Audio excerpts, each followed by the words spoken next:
गीता में स्पष्ट आश्वासन अर्जुन को भगवान नारायण ने, भगवान कृष्ण ने दिया है। पार्थ प्रति जाने ही न में भक्त है प्रणश्यति की। हे पार्थ, एक बात तुम समझ लो कि मेरा भक्त कभी नष्ट नहीं होता, उसको मैं नष्ट, उसको दुर्गति नहीं होने देता मैं। बोले भक्त वत्सल भगवान की जय, गुरुवाकी बिहारी लाल की जय हो।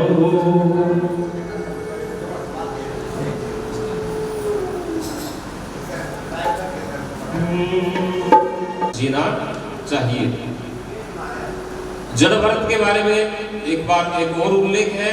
वो तपस्या में रत थे और कुछ भीलों ने एक बार उसको उठा लिया बलि देने के लिए। भील का जो सरदार था भीलों का, उसके घर में पुत्र हुआ था। उसने मां भद्रकाली की मन्नत की थी कि मैं नर बलि दूंगा यदि मेरे घर में पुत्र हो जाएगा।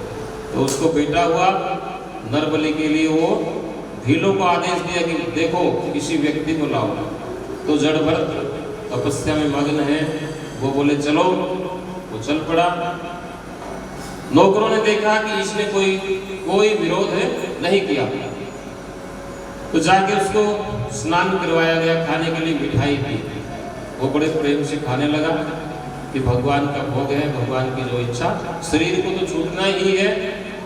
उसको पता सब है लेकिन चुप है।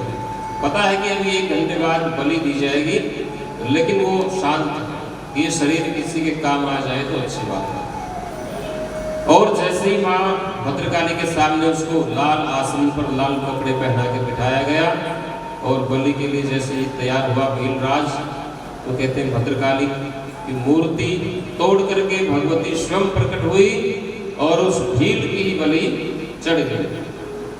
भरत जो है ना, क्योंकि भरत परमात्मा में निष्ठ है, ज्ञानी है, योगी है, मोह माया के बंधन से परे है, तो उसकी बलि कौन देने में समर्थ हो सकता है। तो मां ने उसे शुभ आशीर्वाद दिया और सब भीलों को वहां से भगाया। और जो भीलों का सरदार था उसको भरत की जगह पर उसी की बलि वहां पे हो गई। तो ये जड़ भरत का जो कथा है, जो जीवन है, वो हमें यही प्रेरणा देता है। और उनका सुंदर उपदेश श्रीमद् भागवत में लिखा हुआ है कि जीवन को जियो, और यदि मोह में फंसेंगे तो दुर्गति हो सकती है ज्ञानी व्यक्ति की भी। और सचेत रहेंगे और अंतिम समय में भगवान नाम स्मरण, क्योंकि नाम में बड़ी ताकत है। और आजीवन जीव जिस चीज का अभ्यास करती है, अंतिम समय में भी वही नाम निकलता है। कहते हैं वाणी शांत हो जाती है जब मृत्यु नजदीक आती है, तो व्यक्ति बोल नहीं पाता। और वाणी जो है ना, वाक शक्ति मन में विलीन हो जाती है, ऐसा योग दर्शन कहता है। मन जो है ना, मन से जब चलता है और मन जो है ना प्राणों में विलीन हो जाता है। अंत में व्यक्ति बेहोश हो जाता है, तो प्राण केवल स्पंदन होते हैं। तो वाणी मन के साथ प्राणों में मिल जाती है, तो फिर आगे की जो प्रक्रिया है वो भक्त के लिए भगवान पूरा करते हैं। हमारे वश में तो वाणी है और मन है, तो वाणी से हम भजन करें। वाणी भी अंतिम समय में शांत हो जाएगी, तो मन से भक्ति, मन से भगवान का नाम चलेगा अपने आप। और मन जब बेहोश हो जाएंगे हम, प्राणों में विलीन, मन भी प्राणों में वाणी के सहित विलीन होगा, तो प्राणों के साथ में भी हंस मंत्र का जप होता है, भगवान उसको भी स्वीकार करते हैं। तो भगवान अपने भक्त को कभी नष्ट नहीं होने देते।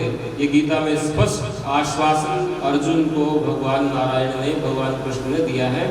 पार्थ प्रति जाने ही न में भक्त है प्रणश्यति की। हे पार्थ, एक बात तुम समझ लो कि मेरा भक्त कभी नष्ट नहीं होता, उसको मैं नष्ट, उसको दुर्गति नहीं होने देता मैं। बोले भक्त वत्सल भगवान की जय, गुरुवाकी बिहारी लाल की जय हो।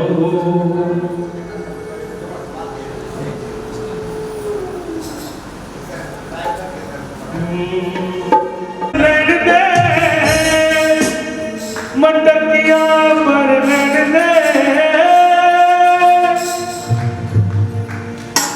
सारे तेरी यमुना के मुख नहीं जानी मंडकिया पर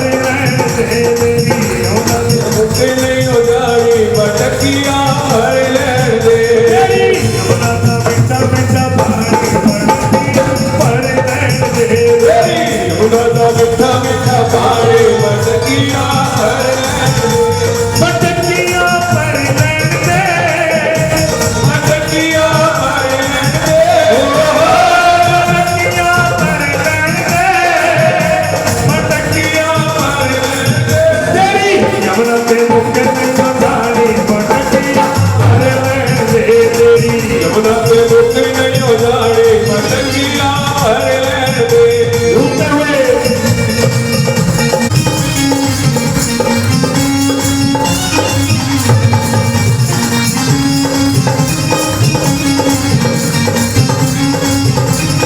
घर तो आई शाम पानी दे बहाने पानी जा पानी दे बहाने पानी दे बहाने पानी दे बहाने पानी दे बहाने पानी दे बहाने आगे पीछे तेरे नैन मस्ताने आगे पीछे तेरे नैन मस्ताने हो आगे पीछे तेरे नैन मस्ताने आगे पीछे तेरे नैन मस्ताने मेरी साल हो गई मस्तानी मेरी साल हो गई मस्तानी भटकिया भर लेने दे तेरी साल हो गई मस्तानी पटकिया भर लेने दे तेरी यमुना का मीठा मीठा पानी भटकिया भर लेने दे तेरी यमुना का मीठा मीठा पानी पटकिया भर लेने दे हरि बोल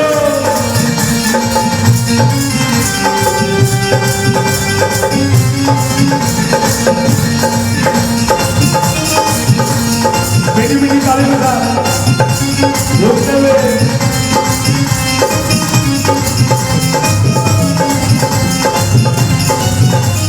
जय हो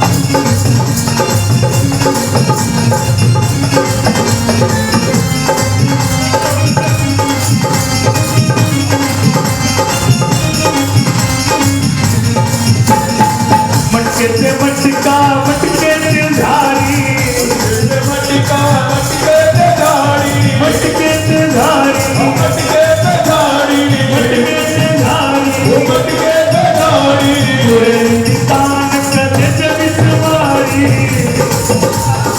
तेरे विच मारी पूरे हिंदुस्तान कदे से बिस्मारी निशान चले ते विच मारी कदे से बिस्मारी कदे से बिस्मारी तेरे विच मारी पूरे हिंदुस्तान कदे से बिस्मारी निशान चले ते विच मारी मैं हो गई मस्तानी फिर मैं हो गई मस्तानी भटकिया भर फिर मैं हो गई मस्तानी पटकिया भर लेने दे तेरी यमुना का मीठा मीठा पानी भटकिया भर लेने दे तेरी यमुना का मीठा मीठा पानी पटकिया भर लेने दे भटकिया भर लेने दे भटकिया भर लेने दे भटकिया भर लेने दे पटकिया भर लेने दे तेरी यमुना पे मुझे जाने भटकिया भर लेने दे तेरी यमुना का मीठा मीठा पानी पटकिया भर लेने दे राधे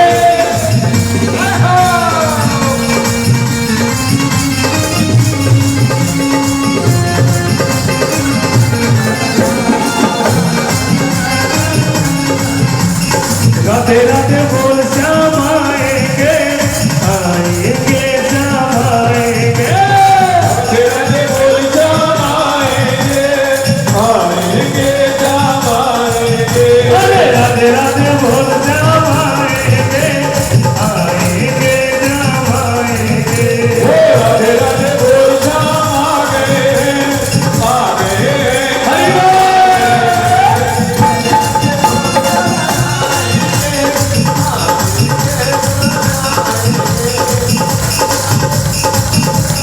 जय हो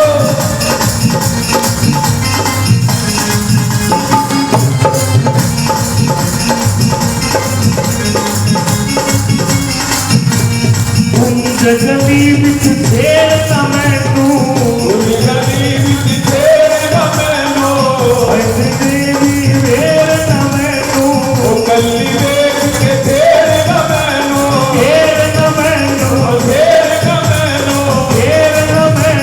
फेरता मैनू तेरा मैनू कल्ली वेख के फेरता मैनू कली वेख के तेरा मैनू कल्ली वेख के फेरता मैनू कली वेख के तेरा मारेगी मेरी ससुराली मटकिया भर लेने दे मारेगी मीठा मीठा पानी मटकिया भर लेने दे तेरी यमुना का मीठा मीठा पानी मटकिया भर लेने तेरी यमुना का मीठा मीठा पानी मटकिया भर लेने दे मटकिया भर लेने दे मटकिया भर लेने दे मटकिया भर लेने दे मटकिया भर लेने दे यमुना के मुझे रानी मटकिया भर लेने दे तेरी यमुना का मीठा मीठा पानी मटकिया भर लेने दे तेरी यमुना का मीठा मीठा पानी मटकिया भर लेने दे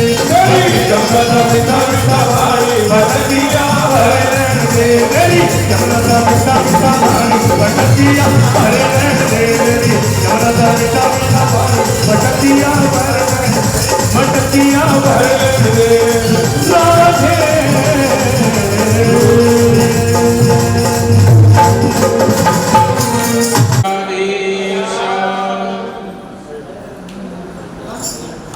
तो भरत का जो जीवन है, तीसरे जन्म में उनको मोक्ष प्राप्त हुआ।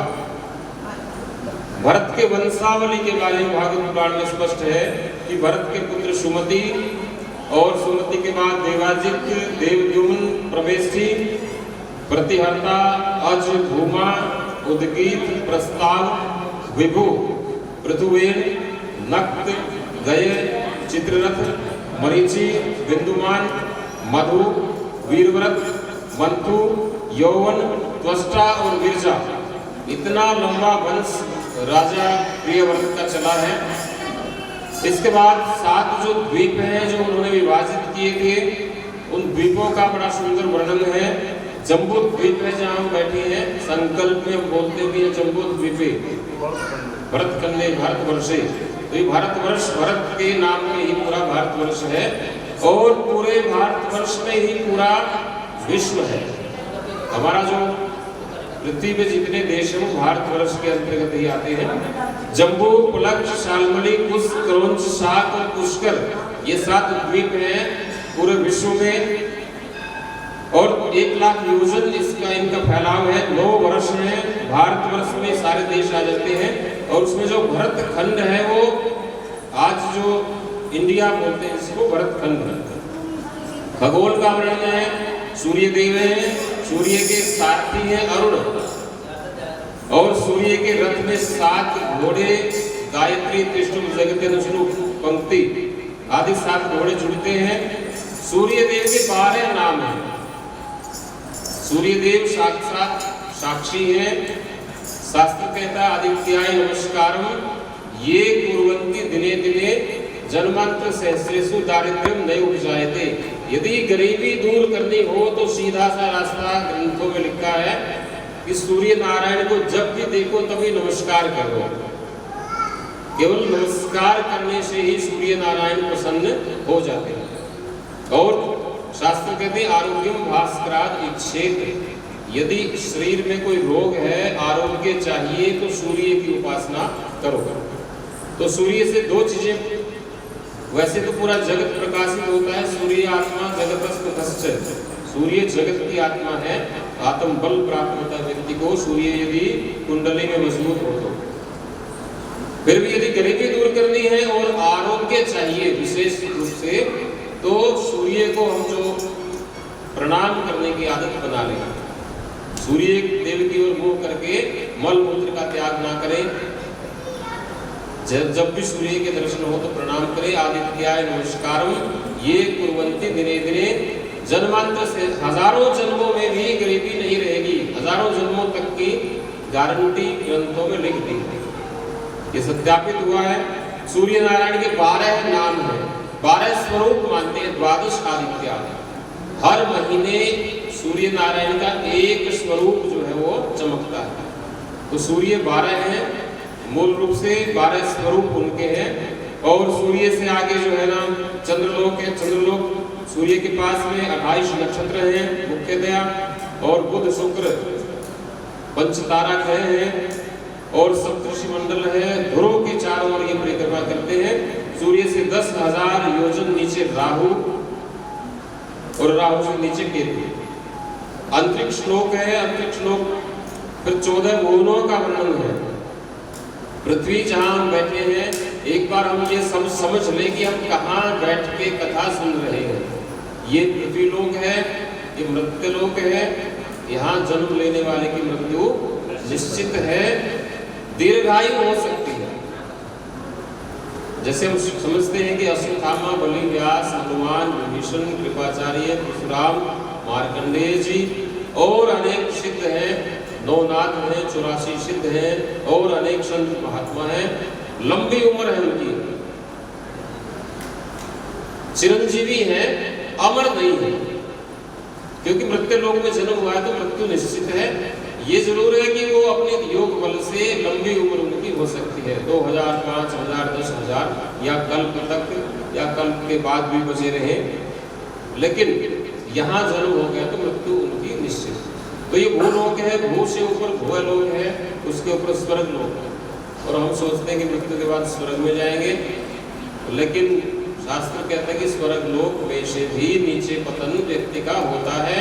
यहाँ पूंजी इकट्ठी करनी है, अच्छी पूंजी इकट्ठी करेंगे तो स्वर्ग लोक मिल जाएगा। जिसने इतना पुण्य कर दिया कि इस लोक में उसको राजा बना दे पूरी पृथ्वी का तो भी कम पड़े, इतना पुण्य जिसने कर दिया उसको फिर क्या देंगे भगवान, उसको स्वर्ग में भेज देंगे। क्योंकि यहाँ के जो भोग जिसके लिए कम पड़ जाते हैं उसको स्वर्ग में भेज देते हैं। तो स्वर्ग लोक में से भी फिर कहते हैं जब पुण्य की पूंजी खर्च हो जाएगी तो वापस से मृत्यु लोक में आना पड़ेगा। लेकिन आएगा कहाँ? अच्छे लोगों के घर में। क्योंकि दूध का गिलास खाली हो जाएगा तो उसमें कुछ बूंदें दूध की लगी रहेंगी और उसका परिणाम ये होगा कि वो अच्छे लोगों के घर में ही जन्म लेगा। तो अच्छे लोगों के घर में जन्म लेना ये निशानी है कि हम पिछले जन्मों में अच्छा करके आए हैं, अच्छे लोगों से आए हैं। और यदि बुरे घर में जन्म होगा, बुरी जगह, ऐसा भी जन्म हो सकता है कि मांसाहारी हो, शराबी हो, ऐसे बहुत प्रदेश हैं पृथ्वी पे। तो ये मान लें कि हम पिछले जन्मों में बुरे हमने किए थे, उसी के परिणाम स्वरूप हमें ऐसी जगह हमारा जन्म हुआ जहाँ ईश्वर का नाम दूर दूर तक नहीं लिया जाता। स्वर्ग लोक के ऊपर भू है, स्व है, फिर महलोक है, फिर जनलोक है, फिर तपोलोक है, फिर सत्यलोक है। ये 7 लोक ऊपर है। तो जो जितनी ज्यादा तपस्या करेगा उसको मृत्यु लोक से निकाल करके ऊपर के लोकों में प्रमोशन, पदोन्नति होगी उसकी। लेकिन शास्त्र कहते हैं कि आप ब्रह्म लोक तक भी पुनरावृत्ति नो अर्जुन, ये पुनरावृत्ति होती रहेगी। वहां से भी व्यक्ति नीचे आ सकता है। जब पूंजी खत्म होगी तो वापस इस लोक को कमाई करने का लोग कहते हैं। तो यहाँ हमें नाम कमाई, धर्म की कमाई करनी चाहिए।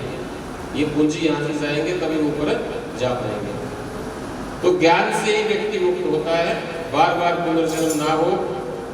पृथ्वी के नीचे अतुल लोक है, पृथ्वी के ठीक नीचे अतुल लोक है। मय राक्षस है, उनके जो पुत्र हैं मय राक्षस और उनके पुत्र वहां पे रहते हैं। मय की पुत्री कौन थी? इतिहास में हमें ध्यान हो तो कोई प्रबुद्ध श्रोता बता सकता है कि मय की पुत्री कौन थी? रामायण में प्रसिद्ध स्त्री थी। रामायण की एक प्रसिद्ध स्त्री है जो मयासुर की पुत्री थी, मंदोदरी। मय तनया, मय जो दानव है, दानवराज, उनकी पुत्री थी मंदोदरी। और मंदोदरी का नाम आज भी सम्मान के साथ लिया जाता है। अहिल्या, तारा, द्रौपदी, कुंती, मंदोदरी तथा 5 कन्याओं में उनकी गिनती है। पंचकन्या, पंचकन्या वो है जिनको विवाह के बाद भी जिनकी कुमार अवस्था का वरदान ईश्वर ने दे रखा है तपस्या के बल पर कि आप फिर भी कुमारी कन्या जैसी ही शुद्ध सात्विक रहेंगी। वो 5 कन्याओं में अहिल्या, द्रौपदी, तारा, कुंती और मंदोदरी। तो इन पे जो दोषारोपण करें तो वो खुद पाप के भागी बनते हैं, क्योंकि इन 5 कन्याओं में इनका नाम विश्व में विख्यात है और ये सबके लिए प्रणम्य है। तो इनके बारे में विचित्र जो धारणाएं व्यक्तियों की हैं, कुंती हो चाहे द्रौपदी हो, तारा हो, अहिल्या हो और मंदोदरी, तो 5 कन्याएं हैं और कन्याएं पवित्र मानी गई, दुर्गा स्वरूप मानी गई है। और नवरात्रों में हम कन्याओं की जो पूजा करते हैं वो 2 वर्ष से लेके 9 वर्ष तक की कन्या संख्या होती है। तो उनकी गिनती उन 2 से 9 वर्ष की कन्याओं जैसी ही पवित्र मानी गई है। और रावण के साथ विवाह क्यों हुआ कि रावण योद्धा था, उसने स्वर्ग आदि लोगों को जीत लिया, फिर वो नीचे के लोगों को जीतने के लिए गया। अतुल लोक में जब वो गया तो उसके पराक्रम से प्रभावित होकर के मयासुर ने अपनी पुत्री मंदोदरी का विवाह उसके साथ कर दिया। तो मय तनया मंदोदरी हैं और उन्होंने रावण को धर्म में भी धर्मनिष्ठ की है। रावण को बहुत बार रोका था, रावण ने नहीं सुनी तो दुर्गति हुई। और कहते हैं कि महाभारत के युद्ध तक भी मंदोदरी जो है चिरंजीविनी थी। इसके नीचे विकल लोक है, अतुल के नीचे विकुल है जहाँ पे हाटकेश्वर महादेव जी हैं। और हाटकेश्वर महादेव जी हमारे कुरुक्षेत्र में भी है, सीख हाट के पास। और सुतल लोक में विरोचन पुत्र बलि का राज्य है। तलातल लोक है, फिर उसमें दानुराज मय रहते हैं। अतुल लोक में मय के पुत्र रहते हैं। महातल में कद्रु से उत्पन्न सर्पों का जो कुल है। फिर रसातल है, उसमें पणि नामक दैत्य है। शर्मा पणि संवाद वेदों में आया है। और पाताल लोक सबसे नीचे वासुकी सर्प जिसमें रहते हैं, सर्पराज वासुकी जो समुद्र मंथन के समय आए थे। तो ये 7 लोक हैं भूमंडल के नीचे। तो एक भूमंडल 8वां और 6 ऊपर, तो ये 14 भुवन का वर्णन है। पाताल के नीचे 30,000 योजन नीचे अनंत भगवान विष्णु का स्वरूप है। उसके 1000 मस्तक हैं। मस्तकों पे सारा भूमंडल सरसों के दाने के समान है। हम सुनते हैं ना कि पृथ्वी को शेषनाग ने धारण किया हुआ है। तो सब लोकों के नीचे भगवान विष्णु ही इन लोकों को धारण किए हुए हैं अनंत रूप में। नमोस्तुनंताय सहस्रमूर्तये सहस्रपादाक्ष शिरोर्वाहवे सहस्र नामने पुरुषाय शाश्वते सहस्र कोटि युग धारणे नमः। तो हम अनंत भगवान को प्रणाम करते हैं। बोले अनंत भगवान की, बोल बांके बिहारी लाल की। इसके बाद परीक्षित ने प्रश्न किया नरकों का वर्णन भी बताइए। आपने पूरे ब्रह्मांड का वर्णन किया, भूमंडल का, 14 भुवनों का। नरक किस दिशा में है? तो सुखदेव जी कहते हैं कि नरक जो है ना दक्षिण दिशा की ओर है, इसलिए दक्षिण दिशा की ओर बैठ करके पूजा नहीं करनी चाहिए। पूजा के लिए 2 ही दिशाएं हैं, पूर्व दिशा या उत्तर दिशा। 28 प्रकार के नरक हैं। तामिश्र, अंधतामिश्र, रौरव, अतिरौरव, कुंभिपात आदि अनेक नरक हैं। 28 नरक में वही व्यक्ति जाते हैं जो भगवान नाम स्मरण नहीं करते। परीक्षित जी जानना चाह रहे हैं कि व्यक्ति नरकों में जाता क्यों है और नरक से बचने का उपाय क्या है। तो ध्यान देंगे, उपाय के लिए शास्त्र कहता है, कल हमने बताया था कि कोई भी पाप कर्म हो जाता है वो बिना भोगे नहीं कटता। लेकिन शास्त्र और सुखदेव जी ऋषि मुनि यहाँ एक रहस्य और बताते हैं कि शास्त्र कहता है कि पाप यदि हो जाए, पाप को तुम प्रकट कर दो, पाप को बता दो, स्वीकार कर लो, गुरु जी के पास जाकर बता दो कि ये पाप मेरे से। पाप को छिपाने से पाप बढ़ता है और पाप को बता देने से पाप कम हो जाता है, बढ़ जाता है। और पुण्य में ये विशेषता है, पुण्य को छिपाने से पुण्य बढ़ता है और पुण्य को प्रकट करने से पुण्य घट जाता है। तो जगह जगह पत्थर लगाना, ये हमने बनवाया, ये हमने बनवाया, तो ये पुण्य तप करके छिपा दो, उसको किसी को मत बताओ। और पाप करके उसको प्रकट कर दो, पाप हो जाए तो उसका समाधान पूछ लो ऋषियों से। तो प्रायश्चित मयूख है ज्योतिष में, जिसमें हर पाप का प्रायश्चित बताया है। उस पाप के प्रायश्चित को करने के कारण पाप जो है ना घट जाता है। देखिए बिल्कुल नहीं कटता, लेकिन कम तो हो जाता है। अब 100 में से 2 रह गया, तो 100 और 2 में तो बहुत फर्क है। तो ज्योतिष शास्त्र में स्पष्ट लिखा है कि प्रायश्चित करो। शास्त्र जो कहता है किसी से कोई पाप हो गया तो बता दो, गुरु जी से पूछो, ब्राह्मणों से पूछो, और जो प्रायश्चित है वो आप कर लो होशो हवास में, तो वो पाप घट जाएगा, बहुत छोटा रह जाएगा। तो नरक से बचने का ये उपाय है। और दूसरा नरक से बचने का जो उपाय है वो अपने जीवन शैली को सुधारे। जीवन शैली को क्यों सुधारे? क्योंकि हम मान बढ़ाई में, अपनी वाहवाही में ही लगे रहते हैं।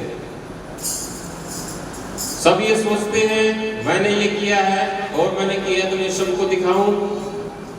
बहू सोचती है कि मैंने ये सब किया है और कोई मेरी बड़ाई नहीं करता, कोई मुझे धन्यवाद या शाबाशी नहीं देता। तो वो जीव एक दूसरे पे ऐसा सोचते हैं कि इतना मैं कर रहा हूं और कोई मेरी बड़ाई नहीं करता, जबकि जीव तो ईश्वर की बड़ाई भी नहीं करता। परमात्मा ने इतनी सुंदर सृष्टि बना दी, इतने प्रकार के फूल, वृक्ष, फल दिए हैं और पंच तत्व बना दिए। आपके लिए प्रकाश की व्यवस्था है, हवा है, पानी है, इतने फसलें इस प्रकार उत्पन्न हो रही है। पूरी व्यवस्था कौन कर रहा है? ईश्वर। और जीव कहता है कि नास्तिक हो गया जीव, वो कहता कौन ईश्वर, क्या किया ईश्वर ने? तो जब भगवान की भी बड़ाई नहीं करता जीव, तो जीव जीव की बड़ाई कैसे करेगा? हम ये सोचे कि मेरी बड़ाई क्यों नहीं कर रहे घर वाले, तो आप कौन, आप किस खेत की मूली हैं कि आपकी बड़ाई हो? जीव तो ईश्वर की बड़ाई भी नहीं करता, तो वो जीव जीव की बड़ाई कैसे करेगा? तो आपकी उम्मीदें जो है ना उचित नहीं है। आप अच्छा काम करिए और शांत रहिए। ईश्वर उस चीज को देखता है, जो जैसा करता है उसका फल उसको वैसा ही मिलता है। बोले बांके बिहारी लाल की, बोले बाल कृष्ण भगवान की, बोले आज के आनंद की जय हो। बोले बांके बिहारी लाल की जय। वो कोई कहे गोविंद, कोई कन्हैया, कोई कहे गोविंद, कोई गोपाला। मैं तो कहूँ सावरिया बांसुरिया वाला। मैं तो कहूँ सावरिया बांसुरिया वाला। मैं तो कहूँ सावरिया बांसुरिया वाला। मैं तो कहूँ सावरिया बांसुरिया वाला। वो कोई कहे गोविंद, कोई गोपाला।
28 नरक में वही व्यक्ति जाते हैं जो भगवान नाम स्मरण नहीं करते।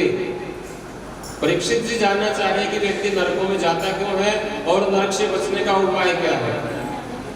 तो ध्यान देंगे, उपाय के लिए शास्त्र कहता है, कल हमने बताया था कि कोई भी पाप कर्म हो जाता है वो बिना भोगे नहीं कटता, लेकिन शास्त्र और सुखदेव जी ऋषि मुनि यहाँ एक रहस्य और बताते हैं कि शास्त्र कहता है कि पाप यदि हो जाए, पाप को तुम प्रकट कर दो, पाप को बता दो, स्वीकार कर लो, गुरु जी के पास जाकर बता दो कि ये पाप मेरे से।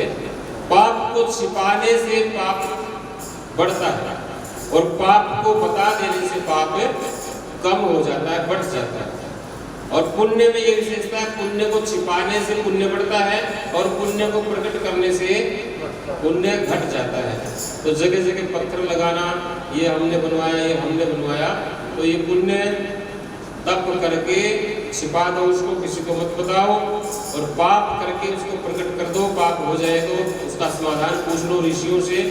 तो प्रायश्चित मयूख है ज्योतिष में, जिसमें हर पाप का प्रायश्चित बताया है। उस पाप के प्रायश्चित को करने के कारण पाप जो है ना घट जाता है।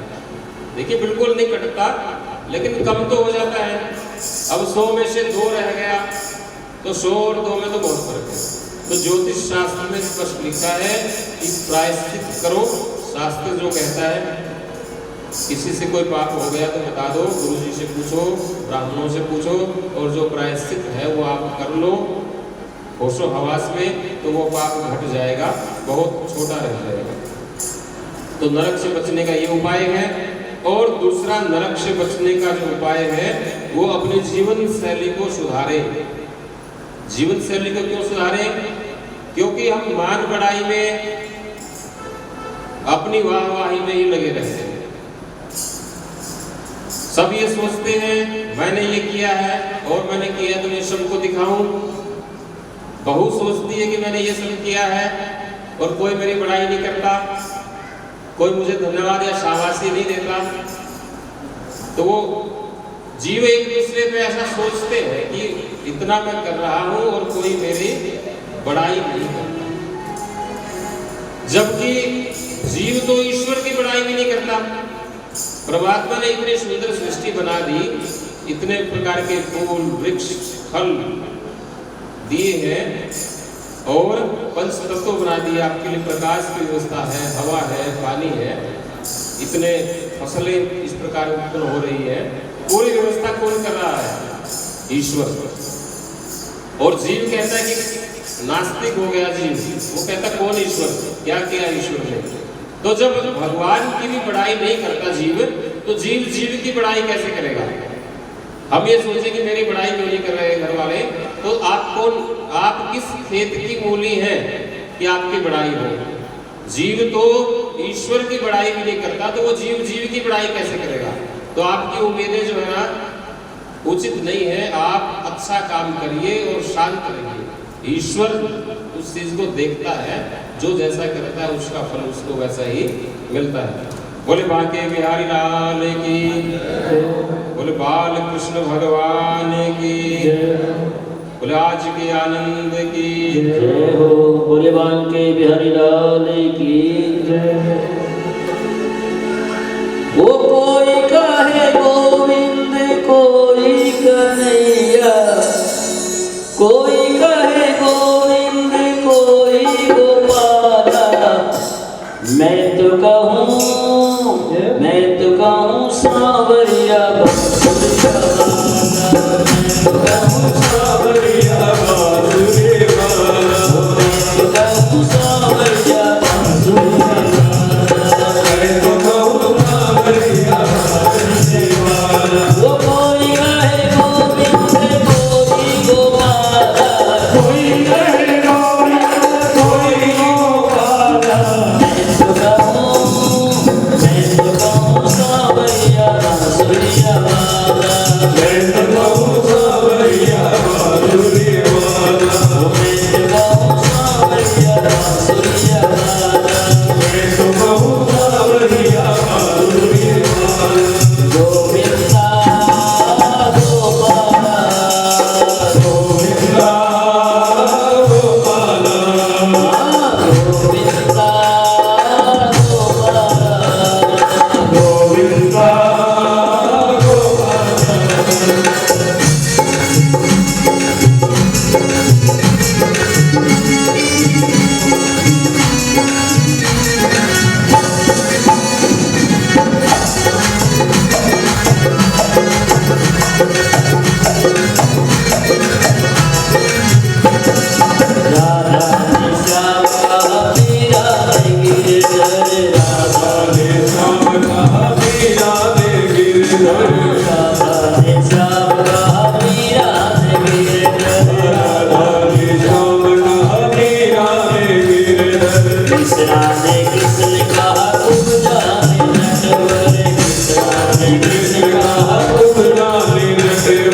अर्जुन के मोहन हरे विष्णु जी के बनवारी अर्जुन के मोहन बनवारी अर्जुन के मोहन दरिया भी करके बोला हरिओम दरिया करके बोला हरिओम ओ कंसा जो कहता है कन कन के काला कंसा जो कहता है कंकर के द्वारा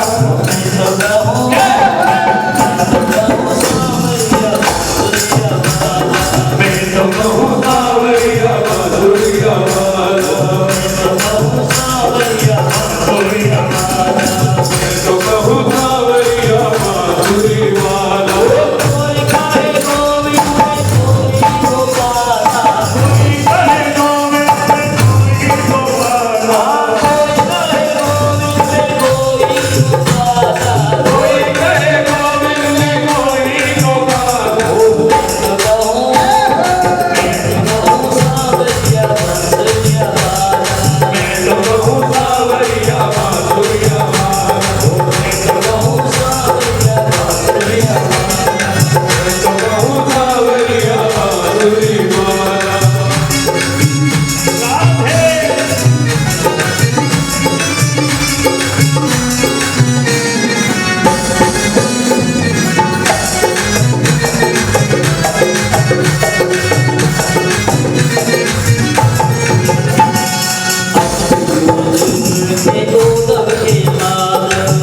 राधे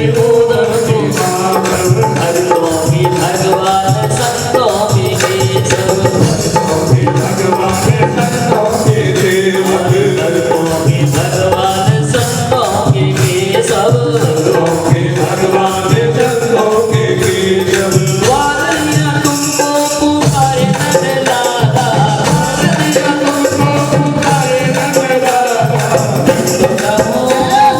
मैं तो कहूँ सावरिया माधुरिया वाला तो कहूँ सावरिया माधुरी वाला कोई कहे गोविंद कोई गोपाला कोई कहे गोविंद कोई गोपाला कोई कहे गोविंद कोई गोपाला कोई कहे गोविंद कोई गोपाला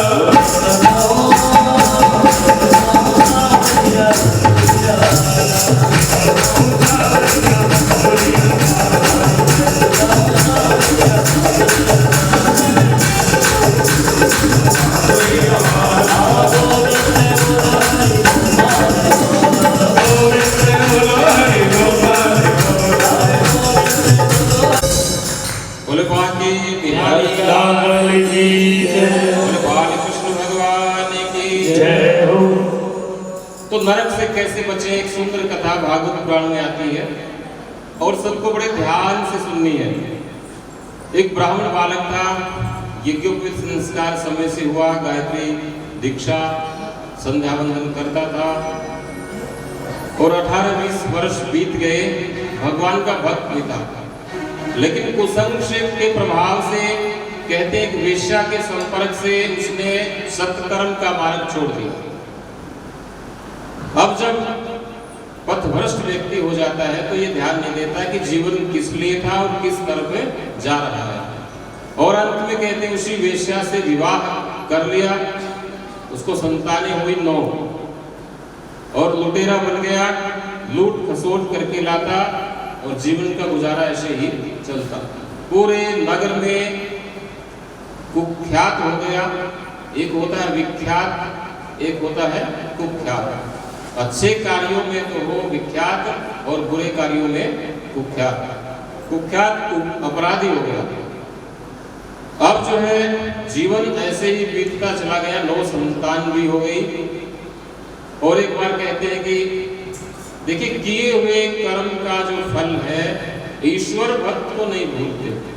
समय का अंतराल हो सकता है, व्यक्ति मार्ग से भटक सकता है, ईश्वर की कृपा कहिए, कृपा हुई। उस नगरी में एक बार 12 सन्यासी 12 साधु आए। साधुओं ने नगर में पूछा, साधु के लिए भिक्षा का भी एक नियम है कि वो अच्छे लोगों के घर से ही भिक्षा ले, और 5 घर से भिक्षा मांगे। 5 तक एक मना कर दे तो दूसरे में, दूसरा मना करे तो तीसरे में, तीसरा, चौथे में, 5 तक मांगे। 5 तक जो मिल जाए उस अन्न को जो है ना जीवन यापन में लाएगा। 5 में भी मना हो जाए तो उस दिन भूखा ही रहेगा। ये नियम है। और गृहस्थियों का भी ये नियम होता था कि भोजन बनाने के बाद भोजन सबको खिला करके, और घर का जो मुखिया था, भोजन जब तैयार हो जाता है तो वो पहले दरवाजे से बाहर निकल के दोनों तरफ देखता है कि कोई अतिथि या सन्यासी ना आया हो। दूर तक दिखाई दे तो वो उसके पास जाके निवेदन करे कि हमारे घर रसोई बनी है और आप भोजन स्वीकार करें। गृहस्थी का ये नियम है। रोज रसोई बनाए, तैयार होने पर घर से बाहर निकले और दोनों तरफ देखे कि कोई सन्यासी, कोई साधु या कोई भिक्षुक तो नहीं आ रहा है। और सन्यासी के लिए लिखा है कि सन्यासी गृहस्थी के घर पे तब जाए जब वो भोजन खा पी चुके हों, दोपहर बाद। देखो दोनों का नियम अपनी अपनी जगह है, क्योंकि भोजन बनने के समय सन्यासी जाएगा तो वो जीव का लालच कहा जाएगा। तो सन्यासी के लिए स्पष्ट लिखा है कि वो तब जाए जब सब खा पी चुके हों, ऐसा मौका देख के बचा हुआ जो है वो तुम्हें दे दे रोटी। तो ये तपस्या का एक अंग है। तो सन्यासी 12 सन्यासी थे, उन्होंने पूछा कि कोई ऐसा घर बताओ पहले तो जिसके घर हम भोजन आज कर सकें। ऐसा धार्मिक व्यक्ति पूरे नगर में कौन है? अब बाकी लोग तो जो है ना सोचने लगे। एक दुष्ट प्रकृति का व्यक्ति था, उसने मजाक में कह दिया कि एक अजामिल नाम है, वही हत्यारा जो लोगों को लूटपाट करके आता है, चोर है, डाकू है और सारे दुर्गुण उसके अंदर है। उसने नाम लिया कि है हमारी नगरी में एक ऐसा पुण्यात्मा धर्मात्मा है, सबका अच्छा सत्कार करता है, बड़ी इज्जत करता है सबकी, अजामिल है, आप उसके घर में चले जाए। अब साधु थे जो उनके मन में तो कोई छल कपट था नहीं, नगरी उनके लिए परिचित नहीं थी। उन्होंने घर पूछा तो घर बता दिया उसको। अब उन्होंने आकर के अलग जगाई, भिक्षाम देही, और घर पे जो वेश्या थी वो मिली। उसने देखा तो आश्चर्य में पड़ गई कि आज तक तो हमारे घर पे कोई भी मांगने वाला, कोई सन्यासी, कोई साधु नहीं आया, और आज कैसे 12 जो सन्यासी हमारे घर पे खड़े हैं। और ये तो मेरा सौभाग्य है, क्योंकि व्यक्ति सोचता है कितना ही निकृष्ट हो, फिर भी वो सोचता है कि ऐसा मौका मुझे कब मिले। गांव वाले तो विशेष उनसे बातचीत करते नहीं थे। वो उन साधुओं को अंदर ले आई और बड़े प्यार से भोजन बनाया उनके लिए, उनको भोजन करवाया। और पता भी लग गया उसको कि किसी ने हमारे घर का पता इनको दिया है, और सबसे धार्मिक परिवार इन्होंने पूछा था, इनको यहाँ भेजा। तो उसने बड़े प्रेम से रसोई बनाई और उनको भोजन करवाया। और अजामिल भी आ गया। अजामिल जो है ना, विशेष तौर पे अजामिल की प्रकृति तो दुष्ट थी, लेकिन पत्नी के कहने में आकर के पत्नी ने इशारा किया कि आज तुम कुछ मत बोलना, और ये साधु मंडली हमारे घर पर आई है, बड़े प्रेम से भोजन कर रही है, तो भोजन व्यवस्था में कोई कमी ना हो, और मैं हाथ जोड़ के आपसे प्रार्थना करती हूँ कि इनको शांति से भोजन करने दें। तो सब संतों को भोजन करवाया, और संतों ने दक्षिणा, भोजन के बाद दक्षिणा देने का रिवाज होता है। दक्षिणा में संतों ने कहा कि हम, पता संतों को भी लग गया था कि इस प्रकृति का एक परिवार है और हम जिस हिसाब से भेजे गए हैं, तो उन्होंने दक्षिणा ये मांगा कि आपके जो पुत्र होगा आप उसका नाम नारायण रखेंगे। देखो संत तो कृपा ही करते हैं, साधु उसी को कहते हैं साधनोति पर कार्यम, जो दूसरे के कार्य को सिद्ध कर दे वो साधु है। तो आज कथावाचक और उनकी मंडली जो इसी धर्मशाला में आए हुए हैं, हमारे मध्य में है आचार्य जी, हम व्यास मंच से उनका सत्कार करते हैं, स्वागत करते हैं, और श्री हरि से प्रार्थना करते हैं कि संतों का समागम होता रहे, संतों की कृपा हो। और दिलबाग जी हमारे मुख्य परीक्षित, उनसे अनुरोध है मुरारी बापू जी के शिष्य हैं, कथावाचक, प्रसिद्ध कथावाचक हैं मुरारी बापू जी, और आपकी बड़ी रसमय कथा करते हैं। तो कृपया तिलक करें और तिलक से और दक्षिणा के साथ आचार्य श्रेष्ठ का। भावनगर से हैं जी, गुजरात से हैं, भावनगर से। मैं पूछता हूँ, गुजरात में भावनगर है, भावनगर से आचार्य जी हैं और पूज्य मुरारी, संत मुरारी बापू हैं, उनके शिष्य हैं और बड़ी प्रसिद्ध रसमयी कथा करते हैं और संयोग से पंजाब सिंध क्षेत्र में ही आए हुए हैं। और सामने जो दूसरा जो पंडाल है वहाँ इनकी कथा है। तो हम व्यास मंच की ओर से आचार्य जी का स्वागत करते हैं।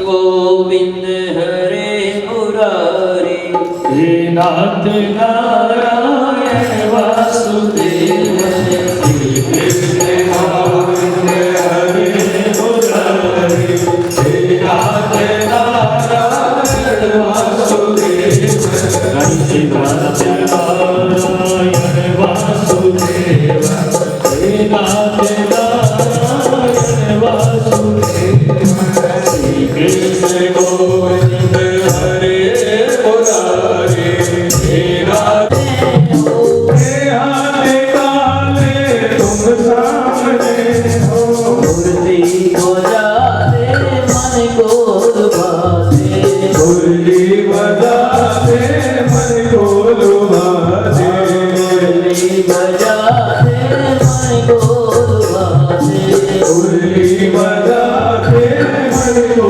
लुभाते, गीत गाते प्राण त्यागो, गीत गाते प्राण त्यागो, हे नाथ नारायण वासुदेव, कृष्ण गोविंद हरे मुरारी, नाथ नारायण वासुदेव, श्री कृष्ण गोविंद हरे मुरारी, हे नाथ नारायण वासुदेव, कृष्ण गोविंद हरे मुरारी, हे नाथ नारायण वासुदेव, नाथ नारायण वासुदेव, नाथ नारायण वासुदेव, कृष्ण गोविंद हरे मुरारी, नाथ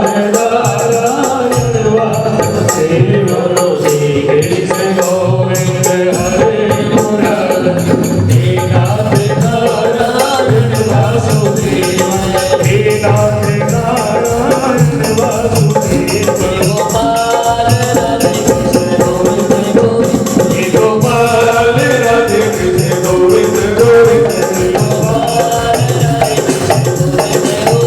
हे गोपाल राधे कृष्ण गोविंद गोविंद, हे गोपाल के बाद प्रचार में उतरे तो भारत की जो जनता है ऐसे दिव्य संतों से अपने को धन्य समझती है। तो सभी एक बार प्रेम से बोलेंगे जय श्री राधे श्याम, जय श्री राधे श्याम, जय श्री राधे श्याम। आचार्य जी कृपा अपनी अमृतमयी वाणी से हमें लाभान्वित करें। पूज्य आचार्य चंद्र।